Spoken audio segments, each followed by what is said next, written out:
Spain does not have the best finishing record in recent years, even though, in the Euros, they have been in the semi-finals in 2020. Getting knocked out by Italy in the penalty shootout, they lost in the 2016 Euros against Italy again, this time in the round of 16, and it does not get better in the World Cup either.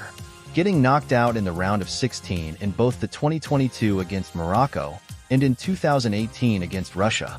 Even worse, they didn't even qualify for the knockout stages in 2014, finishing third in a group with Chile, Australia, and the Netherlands.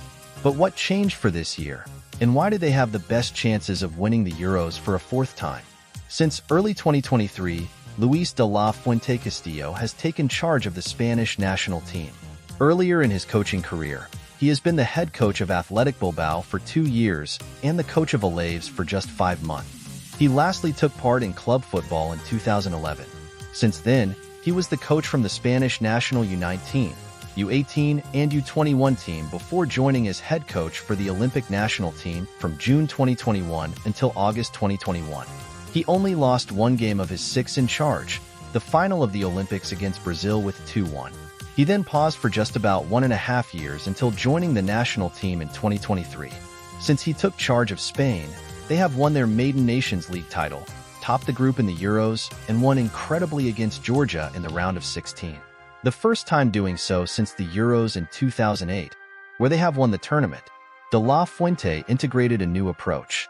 Possession is not the baseline anymore. Instead, they focus on the defense and on aggressive and direct attacks. Don't get me wrong, they still have a lot of possession, 60% on average to be exact, but they are more likely to pass in behind the opposing lines, using the pace from the wingers and playing more long balls and crosses into the box. Their crosses in the penalty box per 90 minutes have increased from 1.86 in the World Cup 2022 to 4 in the 2024 Euros. On the defensive side, he opts for a 4-4-2 out of possession with many duels and pressing in their own half. They have only conceded 1 goal, which was an own goal in the round of 16 against Georgia, and scored 9 times on the other hand. Because he uses such a compact defensive structure, the opponents have a difficult time creating chances, having 4 players covering the wings and 6 players covering the middle. This system is used more and more, even in club football, like at Bologna for example. In possession, they opt for a 3-4-1-2, with a very, very high defensive line.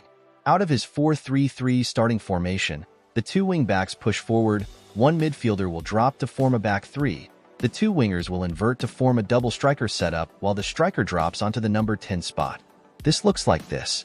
In attack, 1 midfielder could join the striker in the number 10 spot, creating a 3-1-4-2 shape with both wingbacks pushing in attack, which looks like this. This means that they can overload the opposition easily, while they have 4 players left for counter security. In the next match, they face Germany, a team which uses the spaces behind the defense really well, which Spain has a lot of.